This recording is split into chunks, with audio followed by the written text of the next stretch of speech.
but you want to be president. So there's questions about what you believe in your policies. Let me play for viewers something that you said that's gotten some real criticism about depression. Take a listen. I've lived two periods of time that by any means today would be called clinical depression. But even that's such a scam. All that means is somebody in a clinic said it. Should people take from that you don't believe there is real clinical depression? And how would you approach what doctors and science says is depression as part of mental health treatment if you were president? Yes, that clip that you just showed was a podcast I did with Russell Brand. I think maybe I was trying to impress Russell Brand. I was speaking glibly. I was not a candidate yet. When I said that of itself is such a scam, but that was wrong of me to say, and I'm sorry that I said it. There is such a thing as serious, serious depression, for which I'm sure that psychotherapeutic drugs are very, very helpful, even life-saving. And I certainly believe that about things such as bipolar and schizophrenia, things about which I would never weigh in on. However, what I have talked about and written about and stand behind is the idea that there has been a medicalization of what has traditionally been considered a spectrum of normal human despair. And about that, I feel that there is a very legitimate conversation in this country when you see, just the idea, as I've stated before, a divorce, a heartbreak because somebody that left or died, or you went through a financial hardship or breakup, or you're in your 20s. These things are difficult, but they're not mental illness. And the idea of turning everything that is a sad day into a reason for such a quick jump and a knee-jerk jump that is often made today to the question of pharmaceuticals. I think that is a very legitimate questioning. We're living at a time when attorney generals all over this country are indicting big pharmaceutical executives for their role in the opioid crisis. Predatory pharma is a serious, serious issue. It is a legitimate thing to talk about in our country. And I don't understand why anyone would think that now, given everything we know about the role of big pharmaceutical executives in the opioid crisis, why should we just assume that in every other area they're just the paragon of virtue and pure intent and concern for the common good? And if you add to that the lack of regulatory oversight that I think most Americans assume on the part of the FDA, for instance, 75% of the review process for drugs in our country is done by big pharma. So I think that the average American is coming to realize that the role of our regulatory agencies in many areas, not only having to do with big pharma, having to do with the environment. When you look at something like the EPA overturning the ban on the sale of pesticides that we know harm a child's brain simply because of, our current head of the EPA or the one before that, whether it was the chemical company executive, the oil company executive, met in a Houston hotel room with Dow Chemical executives. There is, I would think that Americans would want a president who asks these questions and looks into these things deeply. Well, you laid out a detailed answer, and you also mentioned you apologize for the wording there. I interview candidates. I could tell you that's a little different than some of what we hear from certain candidates. I guess to press you in the follow-up and to have this conversation in the depth that it warrants, one of the questions is one that's often posed sometimes about Republicans who are knocking, for example, climate science, which is, these are your views. Where do you come down on who you get your cues from on medicine or science? Because, as you know, in a related issue, there was this question on vaccinations. You just mentioned the well-being of children and pesticides.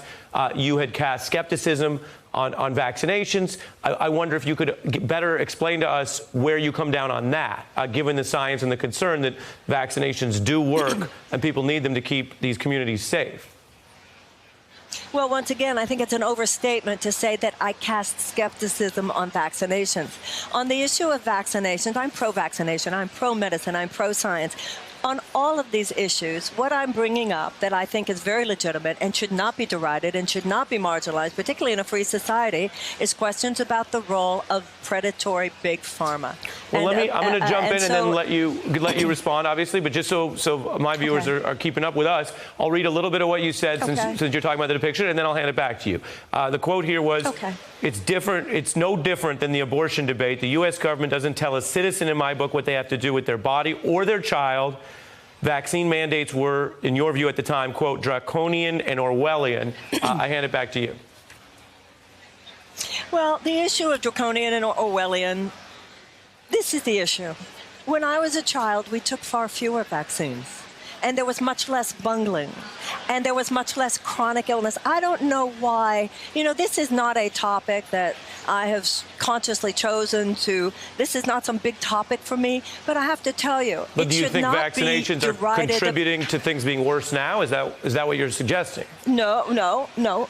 What I'm saying is that in 1986, there was this vaccine protection law. There was, and there have been $4 billion in vaccine compensation payments that have been made. And there was much less chronic. There was something like 12% chronic illness among our children previous to that law, and there's 54% now. I don't see why in a free society, you know, what is going on here? When you look at the fact that big pharmaceutical companies lobbied Congress to the tune of $284 million last year alone, as opposed to oil and gas, which has lobbied Congress to the tune of $125 million last year. When you look at all the money that is spent by pharmaceutical companies, even on our news channels, when you look at the fact that there are 2 pharmaceutical lobbyists for every member of Congress, and even when you look at the tens and even hundreds of thousands of dollars that have been paid into the coffers of even presidential candidates, why are we so okay with the complete shutdown of any conversation about this topic? Well, I would think that the American people. I would argue, Ms. Williamson, it's not that we're shutting down the topic, but we're engaging it as we do. When you come back to I hear that. Is the science? You. And I wasn't saying that you were shutting it down. I appreciate you on that. Is the science and the medicine in a potential administration of yours going to be guided by the Surgeon General, by doctors, etc., or is it? I'll tell you who it's. Go ahead. No, I'm pro. I want more scientific research. I want more scientific research that is not paid for by big pharma. In a Williamson administration, there will be more scientific review, more scientific science. What has been happening, and you can see this with this president, is about cutting money to the FDA, just like he wants to cut money to the Centers for Disease Control. He wants to cut money for most things to the National Institute of Health, the things that most people care about. What I want is more scientific review. I want less scientific review that is paid for by big pharma. And my last question on this, just so we're clear, your view, though, of federal or state government vaccination requirements is they are valid, or you may oppose them? Absolutely. There are, with any medical intervention, there are benefits and there are risks. The government always has to come down on the side of the public good. Absolutely. I was vaccinated. My daughter was vaccinated. Of course I am. I just want to know that when it comes to the review of our drugs and when it comes to all issues related to drugs, just as we have to learn from what is happening in the opioid crisis, I want independent regulation that is conducted by the government that is not paid for by big pharma. That's what I want. Excellent. Well, Marianne Williamson, I appreciate you coming back on the beat. I've talked to you before. Many people thought you had a big night last night. We set aside time to get into it. I appreciate your time. Thank you so much. Thank you. Hey, I'm Ari Melber from MSNBC. You can see more of our videos right here, or better yet, subscribe to our YouTube channel below.